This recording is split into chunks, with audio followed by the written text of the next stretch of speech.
पिछले 10 अगस्त को बीजेपी से अलग होने के बाद 8वीं बार मुख्यमंत्री की शपथ लेने वाले बिहार ही नहीं देश की राजनीति के चाणक्य माने जाने वाले नीतीश कुमार का तेवर यह बताने के लिए काफी था कि उन्होंने 2024 के चुनावी महाभारत में प्रधानमंत्री नरेंद्र मोदी को सीधी चुनौती देने की तैयारी शुरू कर दी है। विपक्षी दलों की एकता 2014 और किसी भी तरह वापसी नहीं होने देने का ऐलान कर नीतीश ने साफ कर दिया कि कुरुक्षेत्र के मैदान में उन्होंने महाभारत करने की पूरी तैयारी कर ली है। लेकिन शायद नीतीश और उनके समर्थकों को यह अंदाजा नहीं है कि इस चुनावी समर में फतह हासिल करने में अभिमन्यु की तरह राह रोकने को लेकर उनके राजनीतिक सखा सुशील मोदी ने भी कम तैयारी नहीं की है। शायद यही वजह है कि नीतीश का बीजेपी के साथ दामन छुड़ाने के साथ ही बीजेपी के कोप भवन से निकले सुशील मोदी ने सीधे तौर पर नीतीश पर हमला बोल दिया है। कभी नीतीश को पीएम मटेरियल बोलकर नरेंद्र मोदी और अमित शाह की जोड़ी से नाराजगी मोल लेने वाले सुशील मोदी आज जहां मोदी के पक्ष में तो नीतीश के खिलाफ ताल ठोक रहे हैं। नई सरकार के गठन के साथ ही जंगल राज की वापसी और नीतीश कैबिनेट के सहयोगियों पर सीधा हमला बोलते हुए सुशील मोदी ने नीतीश चाचा के भाई समान मित्र लालू प्रसाद और उनके बेटे यानी नीतीश के भतीजे तेजस्वी यादव की नाक में दम कर रखा है। कानून मंत्री कार्तिकेय सिंह या फिर खनन मंत्री रामानंद यादव का मामला हो या फिर कृषि मंत्री सुधाकर सिंह का मामला या फिर सहकारिता मंत्री सुरेंद्र यादव का मामला, सुशील मोदी एक एक करके सबकी पोल खोल रहे हैं। सुरेंद्र यादव पर बाल यौन अपराध, महिला आरक्षण बिल की कॉपी फाड़ने, अतुल अपहरण कांड, मेडिकल छात्रों पर फायरिंग, तिलकुट व्यापारियों से हिंसक झड़प, कांग्रेस के पूर्व विधायक की निर्मम पिटाई और हाल के दिनों में एक प्रेस कॉन्फ्रेंस में बहुत ही गंदी और भद्दी गाली का सार्वजनिक उपयोग करने जैसे दर्जनों आरोप सुरेंद्र यादव पर है। और सुरेंद्र यादव गया के आतंक हैं, जिनके नाम से लोगों में सिहरन पैदा होती है। लोग डर जाते हैं कि सुरेंद्र यादव आ रहे हैं। सुशील मोदी के बयान से तिलमिलाए महागठबंधन के नेताओं में तेजस्वी, मनोज झा, उमेश कुशवाहा जैसे नेता हैं, तो अब ललन सिंह और उपेंद्र कुशवाहा भी मैदान में आ गए हैं। यानी सुशील मोदी के जाल ने इन नेताओं को उलझा रखा है। हालांकि इन सबके बीच सीएम नीतीश सुशील मोदी पर बोलने से बचते रहते हैं। शुरुआत में तो वो सवालों को टाल जाते थे, लेकिन अब वो भी सुशील मोदी के खिलाफ बयान देने लगे हैं। हालांकि उनका बयान काफी नापातुला रहता है।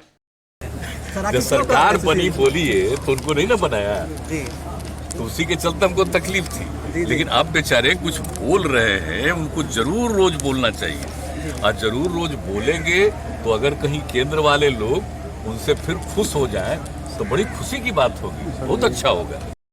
सूबे के राजनीतिक पंडितों की माने तो पुख्ते सबूत के साथ बयानबाजी करने में माहिर सुशील मोदी ने ललन सिंह से पूछा है कि वो बताएं कि उन्होंने लालू प्रसाद के खिलाफ जो कागजात दिए थे उस आधार पर सीबीआई ने जांच कर लालू प्रसाद के खिलाफ कार्रवाई की है क्या, वो आरोप और कागजात फर्जी है क्या। यानी चाहे चारा घोटाला का मामला हो या फिर रेलवे भर्ती घोटाला, लालू के खिलाफ सबूत जुटाने और आरोप लगाने में ललन सिंह आगे रहे हैं। ऐसे में सुशील मोदी के आरोप ने महागठबंधन के नेताओं की चैन छीन ली है। उन्होंने चारा घोटाले के सारे दस्तावेज सीबीआई को उपलब्ध कराया। आप कोर्ट गए, आपके कारण लालू यादव के परिवार को 5 मामलों में सजा हुई। आपके कारण जमीन के बदले नौकरी का मामला आपने उजागर किया। आपने सीबीआई को दस्तावेज उपलब्ध कराया। IRCTC घोटाले के सारे दस्तावेज सीबीआई को किसने उपलब्ध कराया।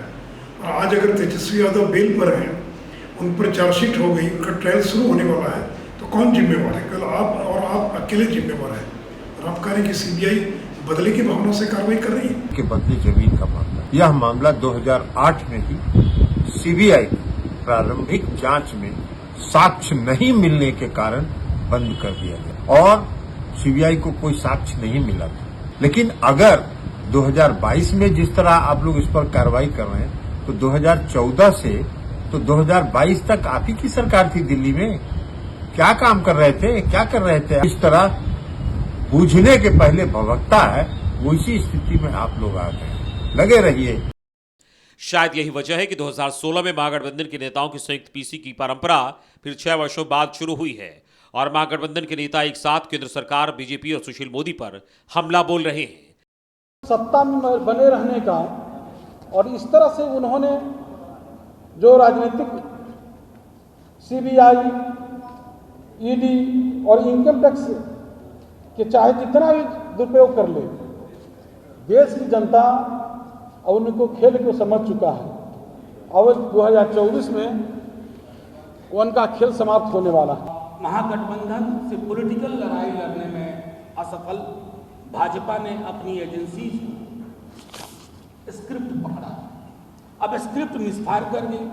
गुड़गांव के एक मॉल अर्बन क्यू और एक प्रोजेक्ट व्हाइट लाइन में इन्होंने छापे पड़वाए और 10वें 11वें फ्लोर से सीबीआई के मीडिया में प्लांट करवाया कि जाओ जाओ तेजस्वी जी का मॉल है। कल उस मॉल और उस प्रोजेक्ट के मालिक ने व्हाइटलैंड प्रोजेक्ट के उसने कह दिया कि भैया तेजस्वी जी से इस मॉल का कोई लेना देना नहीं है। यानी सूबे में विपक्षी भूमिका सुशील मोदी उसके फ्रंट पर मोर्चा संभालते दिख रहे हैं। आने वाले दिनों में अगर यही सिलसिला जारी रहा तो नीतीश को हस्तिनापुर यानी दिल्ली पहुंचने में बड़े मोदी को कौन कहे, छोटे मोदी ही कड़ी चुनौती दे सकते हैं। ब्यूरो रिपोर्ट, कशिश न्यूज।